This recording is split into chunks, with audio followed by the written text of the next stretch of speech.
মৃত্যুদণ্ডের ঝুঁকি মাথায় নিয়েই দেশে ফেরার ঘোষণা শেখ হাসিনা। মৃত্যুদণ্ড হইলে হবে, কিন্তু দেশে ফিরবে।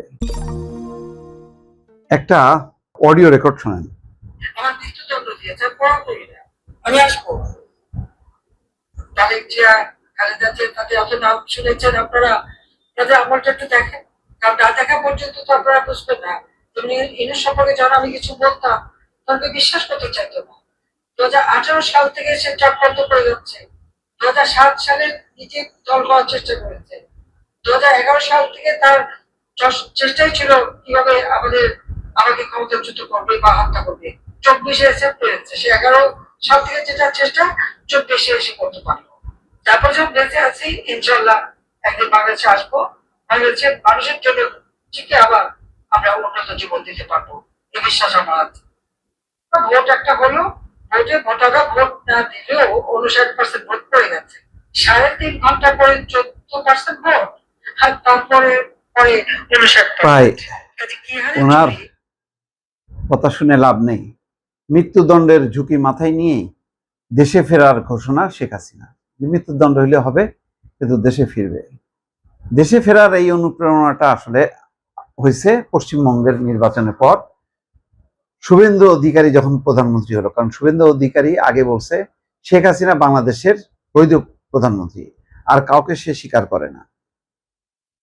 এবং এই কারণে যখন কি শেখ হাসিনা আবার অডিও সাক্ষাৎকার দিচ্ছে যে সে মৃত্যুদণ্ডের ঝুঁকি নিয়ে আসবে, এবং বলছে যে ইউনূস সম্পর্কে যা বলতো আজকে সেটা ফুটছে, নির্বাচনটা জালিয়াতি সেটাও বলছে। দেখেন, দুইটার কথাই তার মানায় না।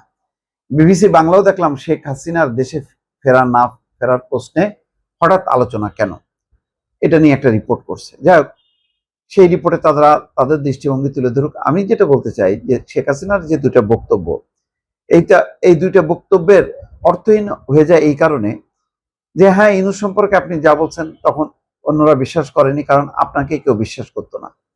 সেই কারণে তখন অনেক মিথ্যাবাদী বদমাইশ টাইপের লোকজনও তখন হিরো হয়েছে, সত্য।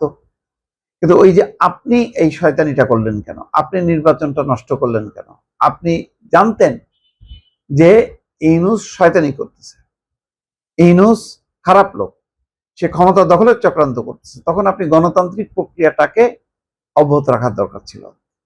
আপনি একই সঙ্গে জামাতকে ধ্বংস করতেছেন, বিএনপিকে ধ্বংস করতেছেন, দুই বড় প্রতিপক্ষকে ধ্বংস করে আপনি কাদেরকে সুযোগ দিচ্ছেন? উগ্রবাদী, মৌলবাদী। এটা তো উত্থান হয় যখন গণতন্ত্র থাকে না, নির্বাচন শেষ হয়, এটা তখন জঙ্গিবাদীদের এবং উগ্রবাদীদের উত্থান ঘটে। এটা তো একটা গত 15 বছরে অসংখ্য মানুষ এই কথা বলছে, আপনার কানে যায় নাই কোথায় সম্মত এই কথা।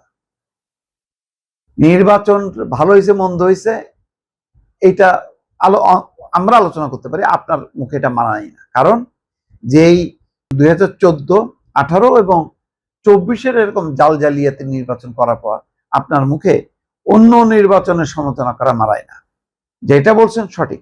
হ্যাঁ, ইউনূসকে আমরাও পীর পয়গম্বর মনে করতাম যে অসাধারণ বাংলাদেশকে পাল্টায় দেবে, যদি একটা সে সুযোগ পায়। পাল্টাতে পারেনি সে, বরং তার ভণ্ডামিটা প্রমাণিত হয়েছে।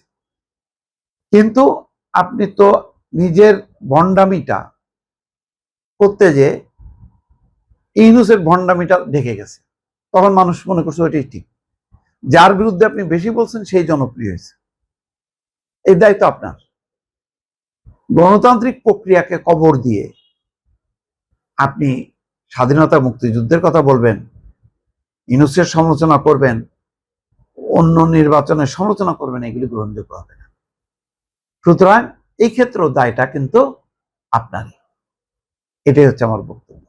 আর ওই ক্ষমতায় আসার চিন্তা, এই চিন্তাটা হলো এই শুভেন্দু অধিকারী আসছে, এখন সে চাপ তৈরি করতেছে, মনে করতেছে যে এই তো এখন শুভেন্দু অধিকারীরা নিয়ে বাংলাদেশে ঢুকে যাবে। এত সোজা না।